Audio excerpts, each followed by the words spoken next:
Welcome to the Leadership Spark podcast, where we equip you to be the great leader your people deserve. This is Corey, and today I want to lean in a little bit to the toughest aspects of being a leader. And so what I did was I asked ChatGPT, the AI world, what are some tough aspects of being a leader? What is the toughest aspect of being a leader? Because I was curious, what would the AI agent say and respond to this prompt and to this question of what are the toughest aspects, or what is the toughest aspect of being a leader? And it was a game I was playing. I was just curious about it, but it actually returned some ideas that got me thinking that I wanted to share here on the Leadership Spark podcast. And there's the next couple of days I want to share and talk through because I thought these were relevant. I know they're relevant for me. If nobody else gets this except me, if from a value perspective, if I only get value from this, then I win, I guess. But I think it will be valuable for you as well. And so when I asked ChatGPT, hey, AI, what do you think are the toughest aspects of being a leader?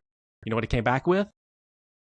I'd be curious if you were in front of me to hear what you're saying, but it came back with this. It said one of the toughest aspects of being a leader is carrying responsibility without certainty. One of the toughest things and aspects of being a leader is that we have to carry responsibility without certainty. There's a lot of things that are uncertain about the world that we live in. There are a lot of things that are uncertain about the job that we do. There are a lot of things uncertain about the outcomes that we're going to get in the future. And so as a leader, we have to carry that responsibility without the certainty. It would be easier if everything was certain, but there's a lot of uncertainty. And here are some reasons why that is so hard is because we have to make decisions without perfect information. As a leader, we don't always have all the information, and we definitely don't always have perfect information that make the decision easy. We have to be decisive, and people are looking to you.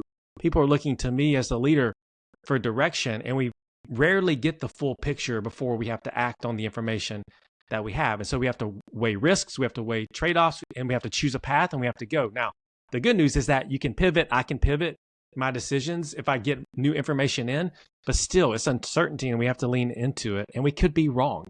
We can make wrong decisions. And so we have to make decisions without perfect information. It's also lonely.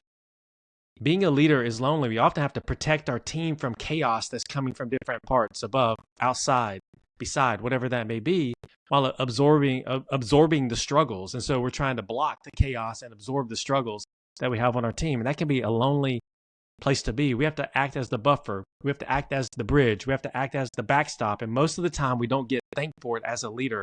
And it can be very lonely. We may not have people that we can share our doubts with, our fears, our struggles, because we don't want to share them with a team, and leadership can be isolating. So it can be lonely. We have to regulate our emotions as leaders constantly. And it'd be great in the face of certainty if we had certainty, but things are uncertain and we have a responsibility. We have to regulate our emotions. You can't melt down as a leader. You can't do that because of the cascading impacts that it would have on the people around you. Even when we feel exhausted and stressed, we have to model the resilience that people expect from us as a leader. So that makes it very hard and tough to be a leader. And then the last two, we care deeply, but we can't please everyone. We have to make decisions sometimes that upset other people. And that's just part of being a leader, is that we have to make decisions for the long term, and it may not please everyone on our team. And then the last one is that the wait, and I resonate with this, the wait doesn't stop after 5 p.m. or 6 p.m. or whatever time you clock out, that we go home and we think about the team. We go home and we think about our decisions. We go home, we think about the mission, the pressure. We're responsible not just for the results, but for the people, and we feel that weight as a leader. And so that makes it tough. We have responsibility when we often don't have certainty. And that is a very tough aspect of being a leader. And so I would say, hey, ChatGPT, you got it kind of right, is that with uncertainty that we face as a leader, we feel all of these things, and it makes it really, really tough. And so I just want to encourage you that you're not alone if you're feeling those things, because I do, and we all do as leaders. And so keep pressing forward, keep fighting the good fight, keep fighting for the dignity of the people on your team, keep being resilient, keep being humble, keep being curious, all the things we talked about on this podcast, and you will continue to rise as a leader.